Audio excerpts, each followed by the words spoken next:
Oke, berikutnya, sekarang kita akan masuk ke pelaporan keuangan, interim ya, pelaporan keuangan interim. Jadi disebut juga dengan interim report. Nah, laporan keuangan interim ini itu dia, diterbitkan oleh perusahaan ya, baik merupakan laporan keuangan lengkap atau laporan keuangan yang ringkas dalam periode interim. Nah, maksudnya periode interim ini apa? Periode interim itu adalah, mmm, periode laporan dari laporan keuangan sendiri yang dilakukan kurang dari 1 tahun buku penuh. Jadi laporan ini disusun dia bisa jadi secara bulanan gitu ya, tribulanan atau mungkin pokoknya periodenya itu kurang dari setahun. Jadi laporan interim ini juga merupakan versi kecil ya dari laporan tahunan yang, di mana laporan ini tuh terdapat laporan laba rugi secara neraca juga, arus kas juga secara ringkas ya, kemudian ada beberapa catatan kaki terpilih yang memang tertentu begitu, kemudian, pengungkapan lain yang diperlukan dalam pelaporan. Nah, kenapa sih perusahaan butuh atau pengen melakukan, penerbitan laporan interim ini? Jadi itu gunanya untuk menyediakan laporan terkini tentang gambaran kemajuan dari operasi suatu entitas. Jadi hal ini tentunya ini ya sangat penting sekali begitu, eee, untuk investor. Jadi kalau misalnya, perusahaan memiliki laporan keuangan interim, jadi investor bisa mengetahui nih bagaimana perkembangan atau kemajuan operasi suatu entitas. Nah, gitu ya. Nah, dalam, ketentuannya ya, sekarang itu diwajibkan ya, jadi, OJK itu mengharuskan perusahaan publik untuk menyiapkan laporan untuk, ini ya, keuangan reguler, baik tahunan atau tengah tahun. Sedangkan kalau BEI itu dia mewajibkan semua yang terdaftar di Bursa Efek itu untuk menyerahkan laporan keuangan kuartal. Oke. Jadi tadi apa saja yang sudah, saya sudah ini ya bilang ya untuk yang interim report atau laporan keuangan interim. Reports itu apa? Laporan yang, mencakup ya periode waktu kurang dari 1 tahun. Oke. Nah, kemudian gunanya apa? Tujuannya untuk menyediakan laporan terkini ya. Terkini kemajuan operasi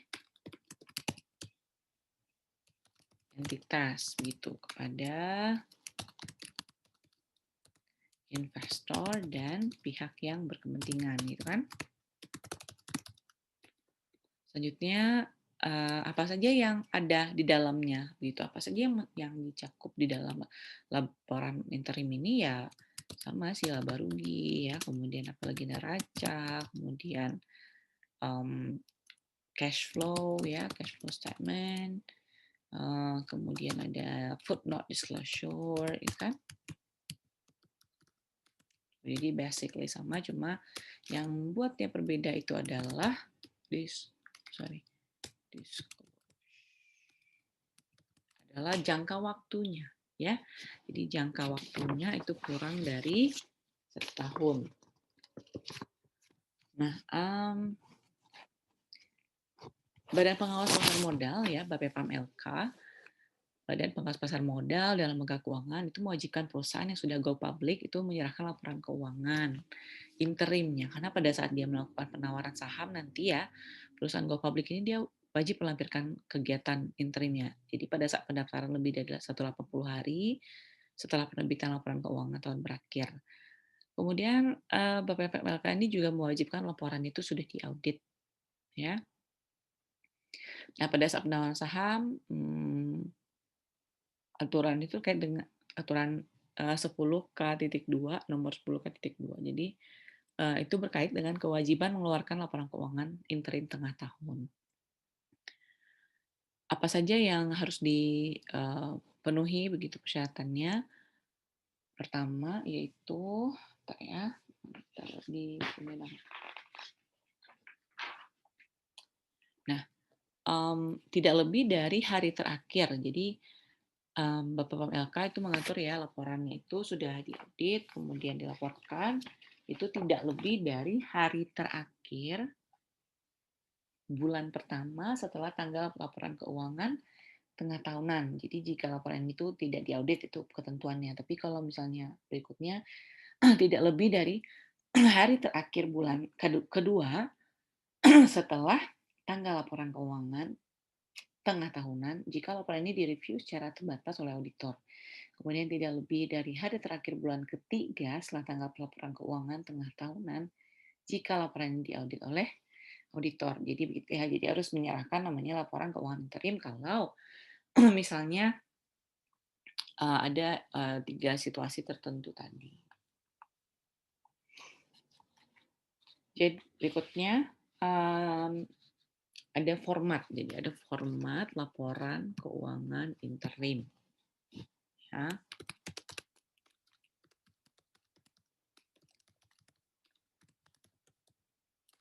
Interim.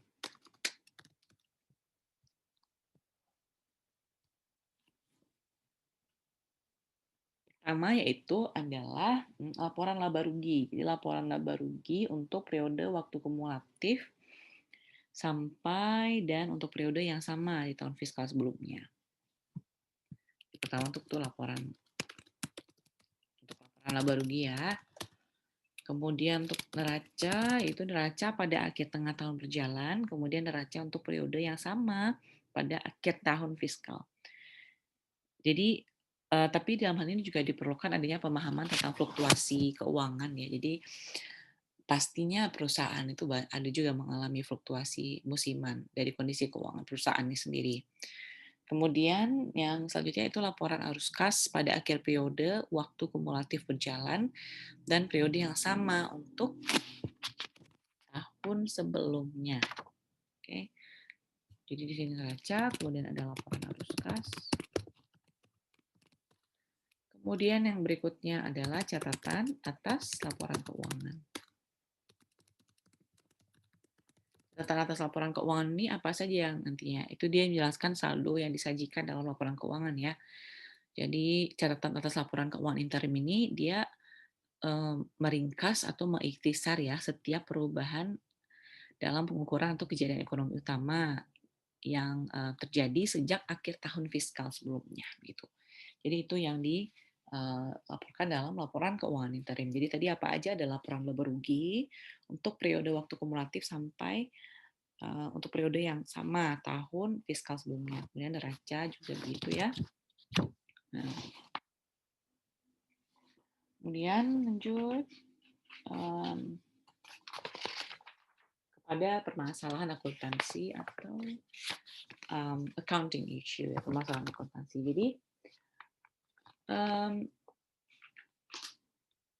Jadi laporan keuangan interim ini dia memasukkan laporan keuangan beberapa periode yang kurang dari setahun ya, misalnya laporan bulanan, kuartal ya.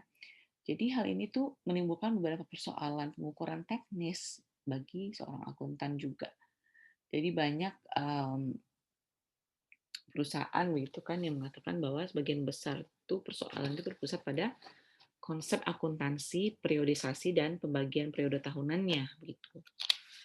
Kemudian sebagai ini juga ya catatan juga bahwa laporan keuangan interim ini dia memasukkan laporan keuangan untuk beberapa periode yang kurang dari setahun. Jadi bentuknya tadi ada apa aja, ada laporan bulanan, kuartal gitu kan, kuartalan. Jadi gunanya penggunaan laporan kuartal atau tengah tahun itu untuk menyediakan informasi yang tepat ya. Jadi ya kalau misalnya kita coba teman-teman asumsikan ya kalau misalnya memang kita bisa melihatkan progres, nah itu akan lebih baik kan. Ya, jadi kita akan lebih tahu lagi yang mana yang kurang, yang mana yang harus diperbaiki lagi. Apalagi kalau dalam hal ini perusahaan yang mengharapkan adanya investor. Jadi banyak perusahaan yang memulai mempublikasikan ya laporan kuartalnya setelah adanya kebijakan dari BPOM LK tentang mewajibkan bahwa perusahaan yang dimiliki publik itu harus menyerahkan laporan interimnya ya pada itu tuh semenjak tahun 1996. Jadi BI itu harus haruskan untuk menyerahkan laporan keuangan interimnya kepada seluruh um, perusahaan publik pada tahun 2004, mulai tahun 2004, sejak tahun 2004 ya ini mulai diterapkan. Jadi DSAK atau Dewan Standar Akuntansi itu juga telah menerbitkan PSAK tentang pelaporan keuangan interim ya pada tahun 94. Jadi itu standar ini tuh memecahkan permasalahan akuntansi terkait dengan laporan keuangan interim. Oke. Jadi dalam hal ini ya dalam hal permasalahan akuntansi ini tuh ada muncul dua pandangan ya. Yaitu pertama dari pandangan distrik dan juga pandangan integral itu dalam pelaporan integritas. Jadi pandangan distrik ini pandangan yang menganggap bahwa periode interim itu sebagai periode akuntansi dan menyimpulkan bahwa hasil operasi dari setiap periode itu ditentukan dengan cara yang sama. Jadi sama seperti periode tahunan gitu dia bilang. Tapi kalau integral ini pandangan yang menganggap bahwa periode interim itu merupakan bagian dari periode tahunan. Ya, gitu. Um, jadi itu ya. Jadi seakan-akan kalau yang pandangan yang tadi kita lihat dari discrete tadi ya, pandangan discrete atau discrete theory of interim report itu memandang bahwa tiap periode interim itu sebagai dasar periode akuntansi untuk dievaluasi. Jadi seakan-akan periodenya itu merupakan periode akuntansi tahunan. Oke. Tapi kalau yang teori integral itu memandang bahwa periode interim itu bagian dari periode tahunan. Jadi berdasarkan pandangan itu pengakuan dari penyesuaian dari pos-pos revenue atau pendapatan ya dan beban itu bisa dipengaruhi oleh pertimbangan mengenai hasil yang diharapkan selama proses itu atau misalnya selama operasi perusahaan setahun gitu kan.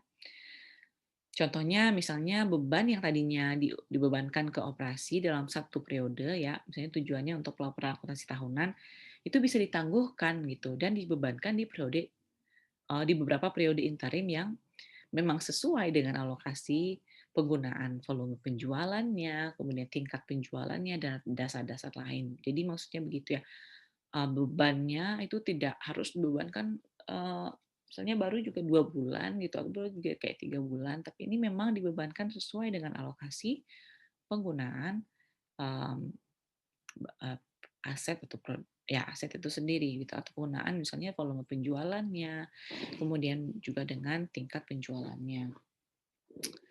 Nah kemudian, dalam pengaturannya, jadi untuk pelaporan pandangan integral ini dia mengacu yang menjadi acuan itu dalam PSAK 3. Jadi ada apa aja tadi ada dua pandangan ya. Teman-teman bisa bikin catatan atau summary ini. Um, itu ada yang namanya discrete. Jadi ada pandangan atau discrete theory. Kemudian tadi ada integral ya. Ini sudah saya sebutkan di awal perbedaannya. Nah,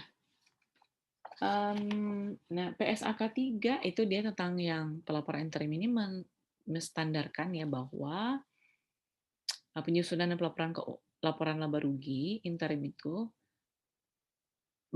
mendefinisikan bahwa elemen laba rugi dan pengukuran biaya itu berdasarkan sebuah basis interim. Ya, panduan tentang akuntansi atas misalnya transaksi yang tidak biasa terjadi, kemudian kewajiban bersyarat yang lainnya. Jadi PSAK 3 itu dia juga mengangkat permasalahan sulit ya yang berhubungan dengan adanya pengukuran ketetapan pajak misalnya dalam pelaporan keuangan interim. Nah, dalam hal ini akuntansi untuk pajak penghasilan itu juga diharapkan bisa sejalan ya. Jadi harus sejalan begitu dalam kebijakan akuntansi untuk pajak penghasilan tahunan.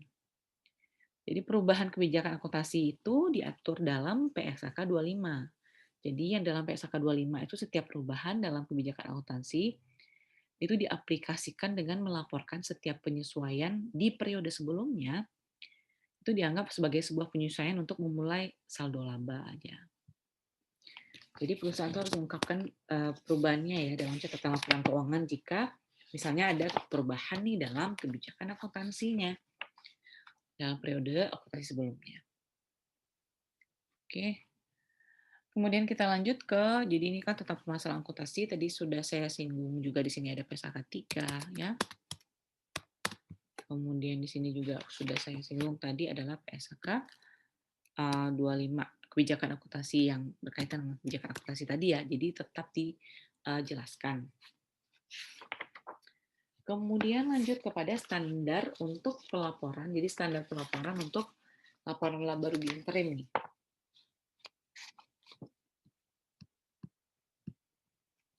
Masuk pada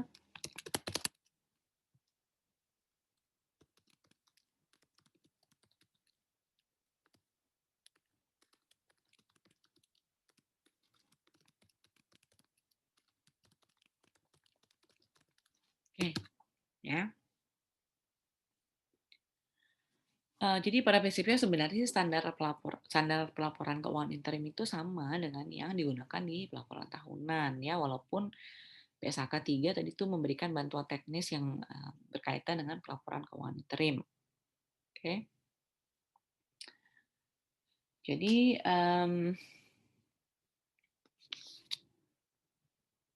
namun sebenarnya ada ini ya, walaupun secara garis besar tuh sama, jadi terdapat misalnya nanti ada beberapa perbedaan dalam pengukuran komponen labanya, ya benar kan? Karena kan dia sekarang interim.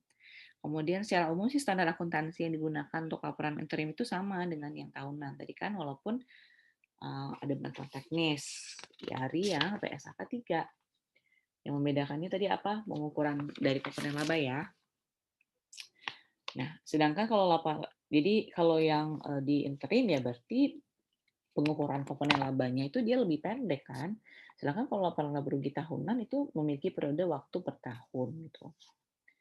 Jadi dalam laporan laba rugi interim itu ada beberapa elemen yang akan dibahas ya. Pertama yaitu tentang pendapatan. Ya. Jadi ini elemen yang sangat penting sekali ya menurut saya. Jadi ini yang sangat signifikan sekali dari laporan laba rugi interim adalah pendapatan dari penjualan.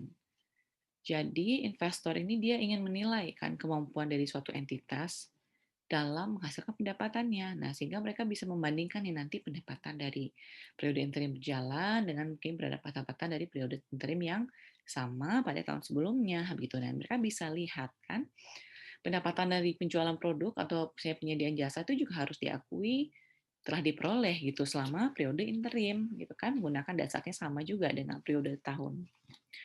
Kemudian pendataan ini juga harus diakui ya, kemudian dilaporkan pada periode diperolehnya dan itu tidak dapat ditangguhkan ke periode lain untuk menyajikan arus pendapatan yang stabil. Nah, kemudian pendapatan dari usaha musiman misalnya kayak pertanian gitu kan, itu kan kayak nggak selalu ada, begitu kan harus tunggu panen dulu. Nah, atau misalnya produk apa ya, kayak ada hiburan gitu kan, jasa gitu. Nah, itu tidak dapat juga dimanipulasi. Itu harus diakui pada periode yang diperolehnya. Ya. Jadi pendapatan yang diperoleh itu harus diakui dan telah diakui. Nah, permasalahan musiman ya pendapatan kayak adanya tadi pendapatan musiman itu masalah sangat penting juga. Jadi untuk bisa memberikan manfaat lebih besar kepada pengguna laporan keuangan, maka laporan interim ini harus disajikan juga secara komparatif gitu. Ya, komparatifnya gimana? Jadi laporan keuangan interim itu dibandingkan dengan laporan misalnya yang sekarang itu dibandingkan dengan periode sebelumnya gitu. Jadi untuk kita mengetahui atau investor mengetahui bagaimana posisi keuangan. Oke. Kemudian juga ingin mengetahui nih kalau misalnya diketahui laporan keuangan interim yang tahun lalu dengan yang sekarang itu bisa mengetahui kecenderungan adanya misalnya kejadian yang lalu itu terjadi lagi gitu. Nah, tapi kalau misalnya kita sudah menyiapkan itu tuh kita akan bisa lebih gampang untuk mendeteksi, bukan? Kemudian laporan keuangan interim itu dibandingkan dengan laporan kumulatif ya dari awal tahun buku sampai dengan tanggal laporan keuangan interim. Jadi gunanya apa? Supaya untuk mengetahui kontribusi atau pengaruh periode interim yang dilaporkan itu kepada periode berjalan juga. Jadi laporan keuangan interim itu dibandingkan dengan laporan tahun buku yang lalu ya untuk dapat gambaran kinerja ya atau posisi keuangan, kemudian arus kas mungkin pada periode akuntansi yang lalu. Nah, kemudian berikutnya yang menjadi standar pelaporan itu adalah harga pokok penjualan.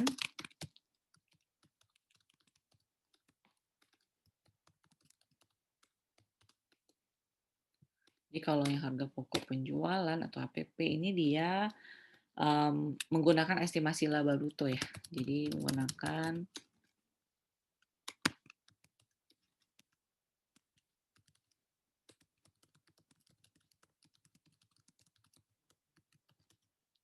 laba bruto. Jadi estimasi persentase laba brutonya itu bisa digunakan nantinya untuk menentukan berapa harga pokok penjualan interim.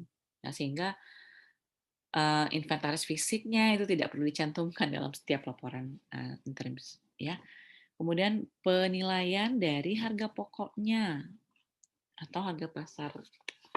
Jadi penilaian harga pokok atau harga pasarnya rendah gitu ya. Jadi kerugian persediaan itu misalnya disebabkan bisa jadi karena ada penurunan harga pasar yang diakui pada periode penurunan itu. Jadi dengan menggunakan metode penilaian yang terendah antara harga pokok dan pasar gitu kan. Kemudian ada lagi sistem biaya standar ya, masih dalam HPP. Jadi perusahaan itu yang menggunakan sistem biaya standar untuk persediaan itu harus menggunakan prosedur yang sama atas perhitungan yang interim dengan yang tahun fiskal. Nah, tapi varian harga beli atau volume atas varian kapasitas yang diharapkan itu harus ditangguhkan pada periode interim dan tidak dimasukkan sebagai laba interim dulu. Ya. Oke, berikutnya yaitu tentang biaya dan beban lainnya. Sebenarnya teman-teman bisa lihat ya di halaman 696 di bukunya ya. Jadi itu ada tentang biaya dan beban lainnya gitu ya. Biaya beban lainnya itu beban saat terjadi atau itu berdasarkan manfaat diterima. Jadi kemudian ada di situ juga tentang beban saat terjadi atau dialokasikan di antara beban periode interim ya, berdasarkan manfaatnya. Kemudian pajak penghasilan itu juga dia berdasarkan estimasi dari tarif pajak tahunan. Kemudian begitu juga dengan pelaporan segmen ya, itu diakui dalam periode interim yang terjadinya. Dan berkaitan dengan perubahan akuntansi dalam hal ini diterapkan pada semua perubahan di mana interimnya itu diterbitkan. Kemudian juga perubahan estimasi gitu juga dicatat ya. Kemudian kesalahan, jadi penyajian kembali laporan keuangan yang lalu itu dengan mengoreksi kesalahan-kesalahan yang ada. Oke.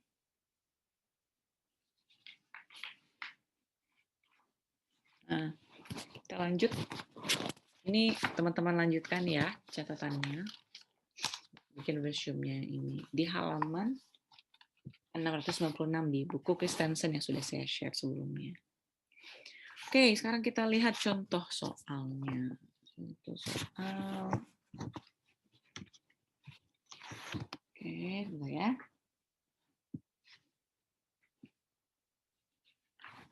Oke. Oke, kita lanjut ya.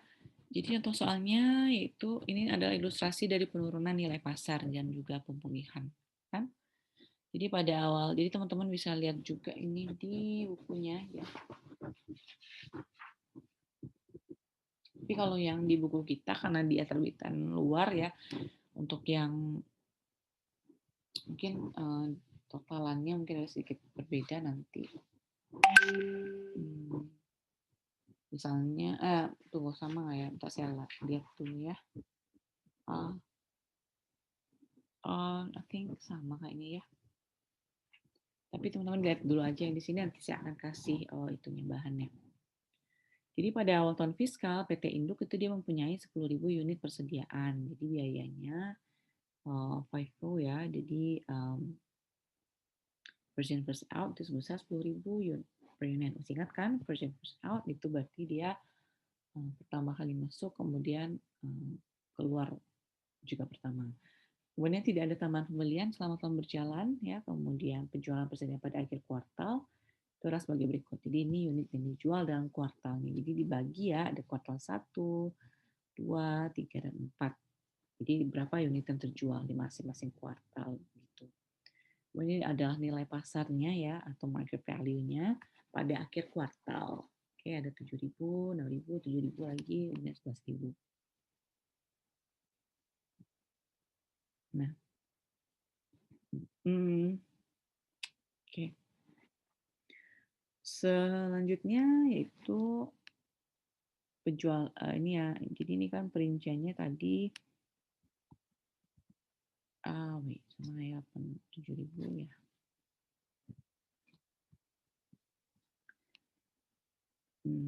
Saya cek dulu. Jadi di sini harusnya itu adalah kayak gini. Jadi dijual, nilai pasarnya berapa? Ya, jadi pada kuartal pertama itu berapa? 2.000 ini dijualnya, begitu juga seterusnya. Nah, menggunakan metode harga pokok atau harga pasar terendah untuk laporan terimnya itu. Jika kita dapat membuat persediaannya dengan informasi yang kita dapat dari atas, ini adalah kartu persediaan yang kita lihat. Jadi berikut kita akan lihat dengan sini ya. Begini. Jadi ini adalah analisis dari harga pokok atau harga pasar terendah ya.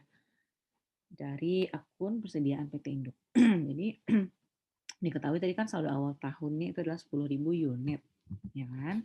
10.000 unit, kemudian harga pokok per unitnya itu adalah 10.000, ya kan? Ya, 10.000 rupiah. 10.000 rupiah ya, jadi jangan ketukar. Sehingga itu totalnya diketahui 100 juta rupiah. Ya. Jadi kita bahas ya kuartal 1 dulu, mana yang saldo awal tahun. Jadi jumlah unitnya itu pada awal tahun kan tadi segitu. Nah, pada kuartal pertama ini persediaan itu terjual kan tadi informasinya sebanyak 2.000 unit ya. Jadi karena unit tersebut sudah terjual, maka kita kurangkan. Jadi kan tadi dia konsepnya apa? Per percent. Kita kurangkan 2.000 ya. Sehingga penyesuaiannya itu menjadi jumlahnya jadi 8.000. Ya, untuk per unitnya itu kan masih yang di awal ya. Di awal itu kan dia berapa? 10.000 ya. Kemudian dikurangkan ya. Kemudian untuk menentukan harga unit persediaannya pada kuartal pertama atau tahun pertama itu kita bisa lihat dari informasi yang tadi bahwa nilai pasar unit pada akhir kuartal yang pertama itu kan sebesar 7.000. Jadi dalam hal ini ada pengurangan sebesar 3.000 gitu, sehingga nilai pasarnya itu turun menjadi 7.000 ya. Jadi total dari sini kita bisa lihat ya total persediaan kuartal pertama itu adalah 56 juta. Ini aku gambar ya teman-teman ya. Ini kan yang terjual 2.000, kemudian sisanya 8.000, kemudian harga awalnya harga unit itu 10.000, kemudian turun menjadi 7.000 ya, sehingga disesuaikan. Jadi disesuaikanlah 3.000 dikurangi 3.000 sehingga mendapatkan nanti saldo akhir kuartal pertamanya adalah 56 juta. Nah, kemudian jadi kalau tadi kan pada kuartal pertama 24 juta ya. Ya oke. Jadi persediaan akhirnya turun menjadi 20 juta yang ini penurunannya tuh mengalami kerugian yang nanti kita akui dalam laporan laba rugi comprehensive. Kemudian tahun kedua, jadi yang dijual itu sebesar 2.000 unit ya. Jadi dikurangkan dari sisa unit pada kuartal pertama tadi. Jadi kan masih sisa 8.000 tuh dikurangi 2.000 jadi 6.000. Kan? Nah, diketahui bahwa unit ini dijual 2.000, kemudian harga unitnya itu adalah berapa tadi yang uang kedua ini? Itu adalah diketahui bentar ya.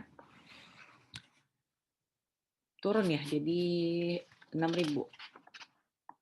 Jadi di sini 6.000 ya, jadi turun 1.000 ya di pasar ya. Oke, jadi sehingga mendapatkan saldo akhirnya adalah 36 juta.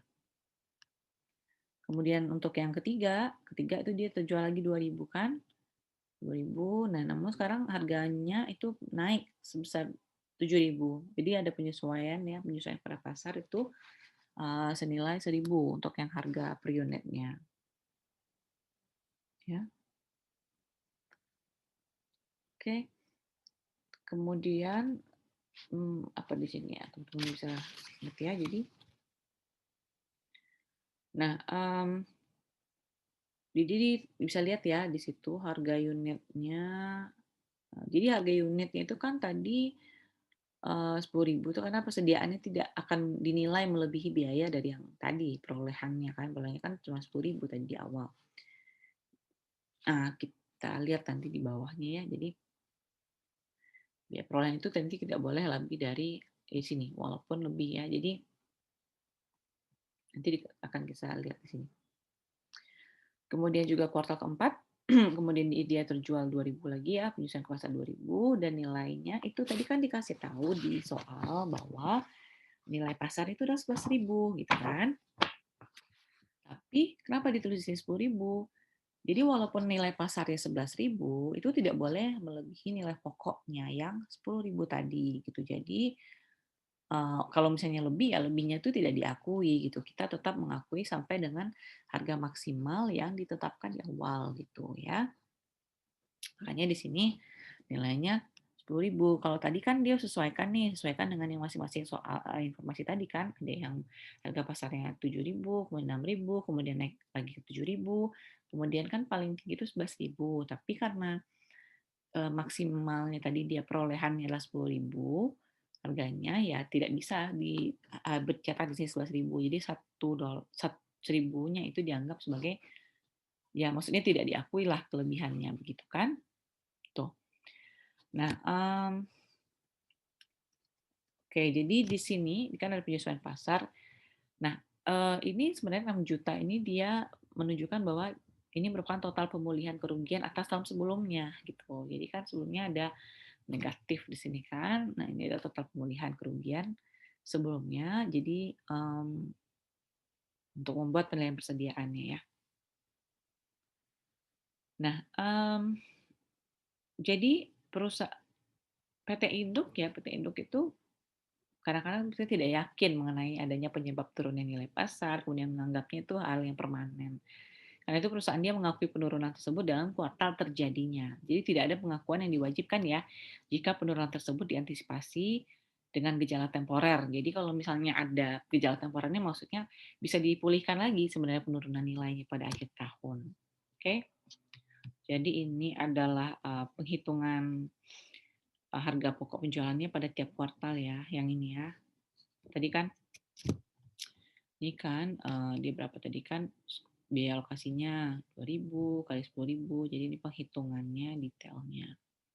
Kuartal 1 itu ada 14 juta, 20 juta di kuartal 2, 8 juta kuartal 3 dan kuartal 4 itu adalah 8 juta. Nah, kemudian tadi kan kita tahu ya kalau kuartal pertama dan kedua itu dia mengalami penurunan nilai, ya kan? Nah, masih di sini ya. Jadi kan ada penurunan nilai tuh.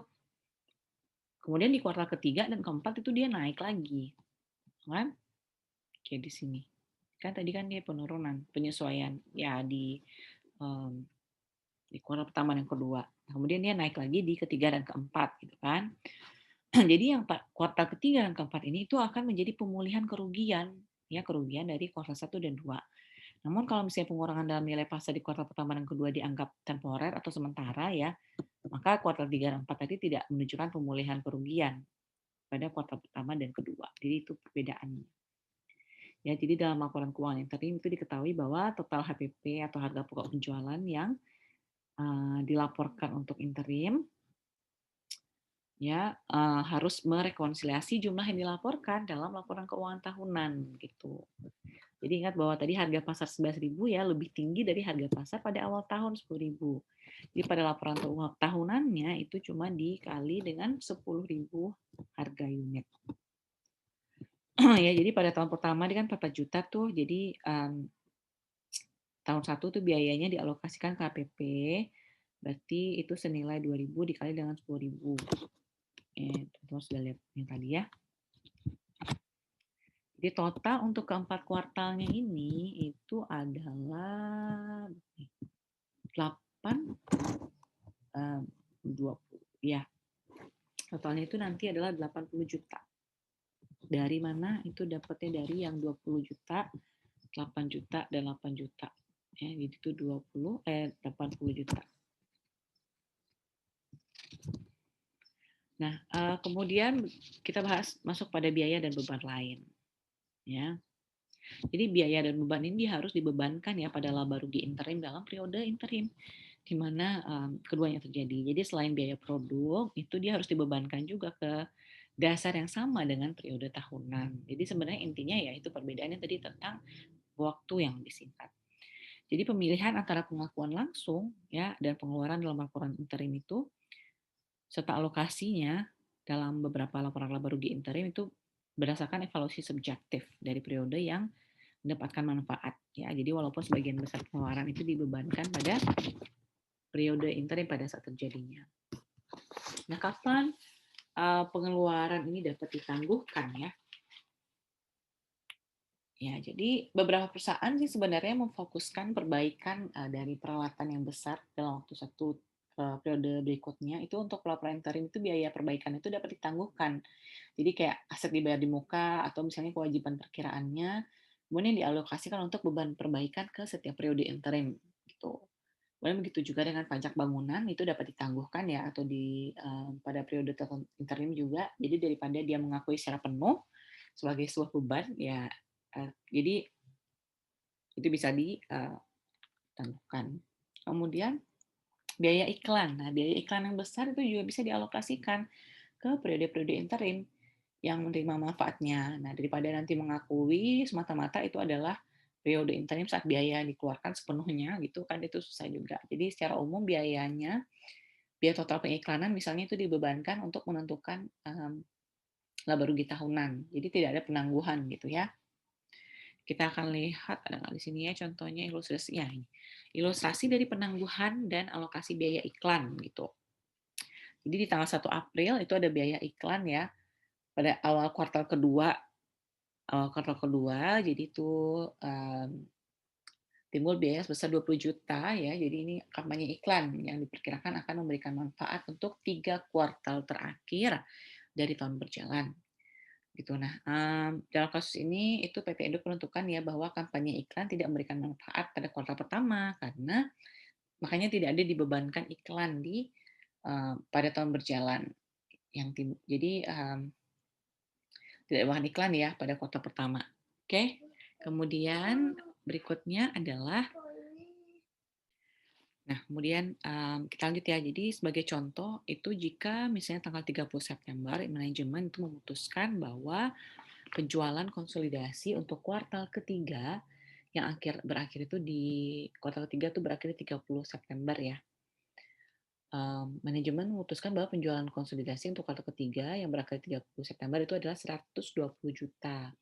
Dan estimasi penjualan kuartal keempat itu sebesar 180 juta juga. Maka saldo sisanya itu adalah sebesar 151 juta ya dalam iklan bayar di muka. Jadi itu nanti akan dialokasikan ke kuartal ketiga. Caranya adalah um, dalam itu dialokasikan itu pertama 120 juta tadi ya 120 juta yang tadi merupakan kuartal ketiga ya di 30 September dibagi dengan 300 juta itu dikali dengan 15 juta. Jadi 15 juta ini adalah sisa saldo dalam akun iklan yang bayar di muka. Jadi sebelum ini kita masuk ke yang review sedikit. Jadi pada awal kuartal ketiga tadi ya, jadi informasi yang kita dapatkan adalah pertama yaitu sorry saya nggak bisa balik ke ini ke PowerPoint. Jadi yang pertama tadi kan ada informasi tentang pada awal kuartal ketiga itu sisa biaya iklan itu ada 15 juta. Jadi masih terdapat dalam iklan bayar di muka. Jadi jika penjualan aktualnya berbeda dengan jumlah estimasi, maka prosedur pengalokasian itu direvisi begitu dalam perubahannya. Kemudian tadi apalagi yang diketahui bahwa penjualan konsolidasi kuartal ketiga itu 120 juta, gitu kan? Berarti kita melihat berapa nih pengalokasiannya. Jadi kita bisa mencari berapa biaya iklan yang dialokasikan ke kuartal ketiga. Jadi dapat dilihat bahwa kan 120 juta nih tadi dibagi 300 juta gitu kan. Kemudian dikali dengan 15 juta yang merupakan sisa biaya iklan. Nah, jadi sehingga dapatlah ini ya, jadi kalau dari kuartal pertama di sini teman-teman bisa lihat itu dimulai dari tanggal 1 Januari sampai 31 Maret berakhirnya ya. Kemudian tahun kedua tuh di April 1 sampai 30 Juni, kemudian di kuartal ketiga itu nanti adalah dari 1 Juli ke September, kemudian yang keempat tuh 1 Oktober sampai ke Desember. Nah, ini adalah tanggal berlakunya kuartal pertama sampai kuartal keempat dalam 1 tahun. Oke, jadi dapat teman-teman lihat ya di dalam kolom ini, pada kuartal kedua yaitu di April 1 sampai 30 Juni itu kan, itu bisa dilihat bahwa debit dari beban iklan itu adalah berapa? 5 juta ya di sini kan. Kemudian kredit iklan dibayar di muka ya, atau saldo dalam iklan dibayar di muka itu adalah 5 juta juga ya, 5 juta ya. Nah, ini yang tadi yang 5 juta ini dapatnya dari mana ya? Dapatnya dari kalau yang untuk yang nilai ini itu kita dapatkan dari 100 juta. Jadi ini kan totalnya 400 ya, di sini nggak ditotalin ya. Ini kan totalnya 400 juta. Jadi untuk bisa mendapatkan nilai 5 juta yang di sini itu adalah 100 juta dibagi 400 juta in totalnya, kemudian dikali dengan 20 juta yang di sini saldo dalam iklan yang awal. Itu ya. Nah, setelah dapat ya 5 juta kan, kemudian kita kurangi nilainya dari 20 juta kurang 5 juta menjadi 15 juta. Nah, begitu seterusnya sampai nanti mendapatkan nilai nol. Jadi begitu juga dengan yang sini ya, dibagi 200 juta juga dibagi dengan 400, kemudian dikali dengan nilai sebelumnya. Sehingga dapatlah di situ sini ya, saldonya itu berkurang jadi nol ya. Jadi 100 juta tadi kan itu penjualan kuartalannya ya dibagi 400 juta. Jadi terlihatlah gitu ya berapa saldo iklan bayar di muka yang dialokasikan gitu kan. Nah, itu sih simpel aja untuk yang pembebanan iklan. Kemudian lanjut ke perbedaan antara akuntansi dan juga pajak penghasilan. Jadi ada perbedaan permanen dan juga ada perbedaan temporer gitu ya. Atau perbedaan non temporer. Jadi perbedaan permanen itu kan tetap ya.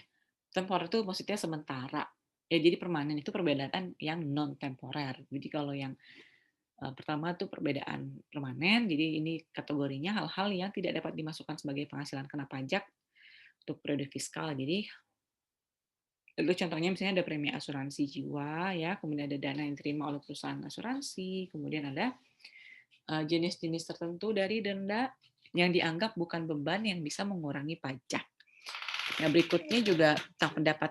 Nah, kemudian jenis tertentu dari denda ya, yang dianggap bukan beban, yang bisa mengurangi pajak, kemudian pendapatan lain yang telah dikenakan, kayak misalnya dividen. Nah, jadi hal itu dimasukkan dalam laporan laba rugi, sehingga perlu disesuaikan nanti dengan laporan akuntansi, sehingga antara pajak penghasilan perlakuan itu sama dengan akuntansi juga.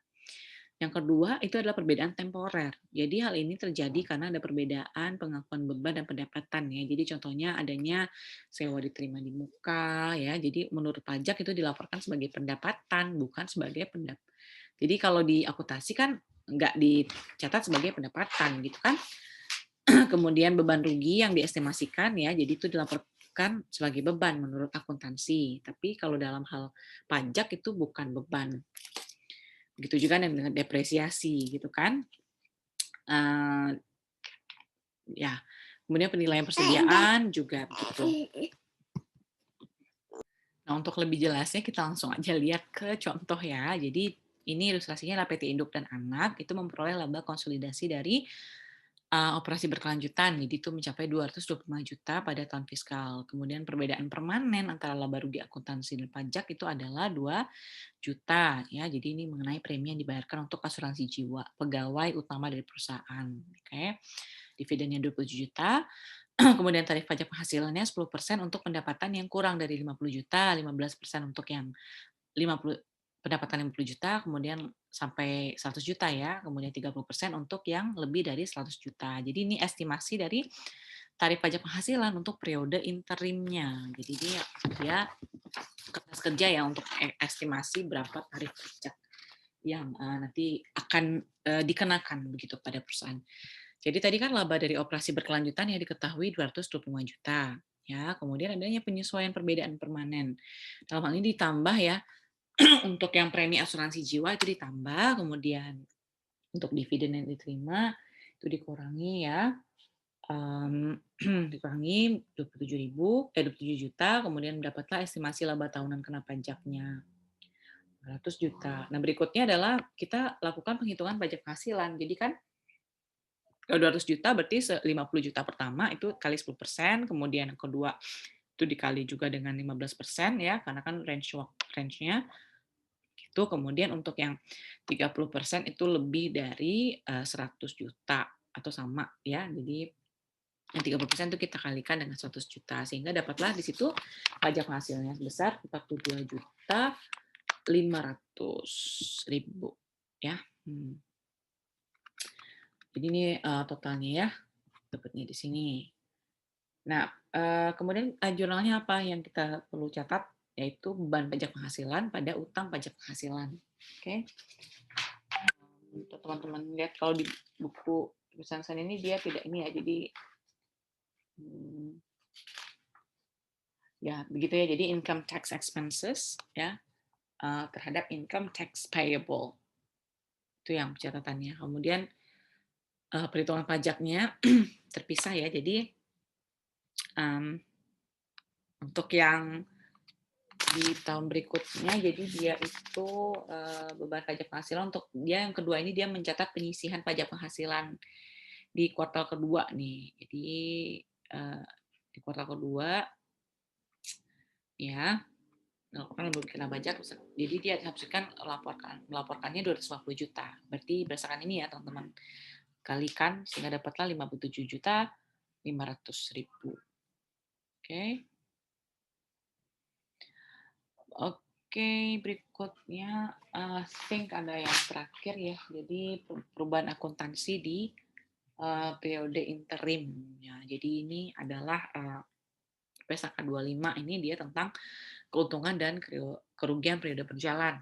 Kan? Jadi misalnya adanya perubahan prinsip akuntansi, kemudian perubahan estimasi, kemudian kesalahan-kesalahan yang mendasar. Jadi kalau berbicara tentang perubahan prinsip akuntansi ya itu karena ada prinsip akuntansi baru yang dianggap lebih baik gitu. Saya highlight ya. Prinsip nggak bisa di highlight. Kemudian daripada prinsip akuntansi yang digunakan. Jadi perubahan ini itu memungkinkan dan butuh yang namanya proses penerapan retrospektif.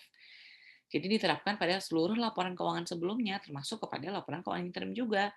Jadi kalau perubahan jenis pengaruhnya kumulatif itu ya dilakukan dalam periode interim yang setelah periode interim pertama ya, maka laporan interim sebelumnya juga harus disesuaikan. Ya, kemudian tapi kalau misalnya yang berkaitan dengan depresiasi atau amortisasi ya, itu dianggap sebagai metode perubahan estimasi. Jadi bukan perubahan prinsip akuntansi itu sendiri. Kemudian teman-teman ini bisa lihat ya penerapannya. Jadi penerapannya itu perusahaan misalnya mengubah metode akuntansi dari rata-rata tertimbang menjadi FIFO gitu kan. Nah, jadi harus menerapkan dari retrospektif nantinya. Oke, teman-teman bisa baca ini.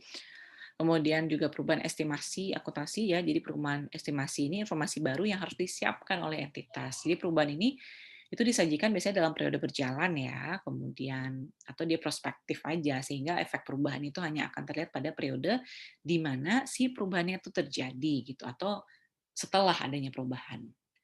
Jadi contohnya perubahan estimasi akuntansi dalam menghitung penyisian piutang tak tertagih. Nah, karena berdasarkan informasi yang tersedia, perhitungan itu sudah misalnya tidak cukup lagi nih gitu. Itu ada perubahan estimasi gitu kan. Kemudian di perubahan. Nah, ini tentang kesalahan mendasar. Jadi standar berlaku menyatakan bahwa koreksi atas kesalahan yang terjadi pada periode sebelumnya itu bukan sebuah perubahan prinsip ya. Jadi, entitas itu harus menyajikan kembali laporan keuangan yang telah disajikan untuk menunjukkan koreksi atas kesalahan tersebut. Jadi itu yang menjadi, kaitan dengan kesalahan dasar. Jadi kesalahan ini biasanya itu merujuk pada, angka atau periode yang dilaporkan. Ya, teman-teman bisa simak di sini. Jadi perusahaan itu biasanya dia membuat perubahan akuntansi diminta untuk membuat sejumlah pengungkapan juga pada periode di mana perubahan itu terjadi. Oke, jadi saya rasa untuk materi pelaporan segmen dan interim ini kita sudah sampai di sini, sudah, lumayan ter-cover. Jadi tadi untuk yang segmentasi teman-teman sudah lihat ya, apa saja yang nanti yang perlu dilakukan uji signifikansi 10%, kemudian ada yang 75% untuk yang konsolidasi, apa saja yang dalam uji signifikasi 10%. Kemudian dalam interim ini, bagaimana tadi kayak ada contoh pembebanan biaya iklan gitu kan kepada masing-masing kuartal. Oke, terima kasih. Mmm, Assalamualaikum warahmatullahi wabarakatuh.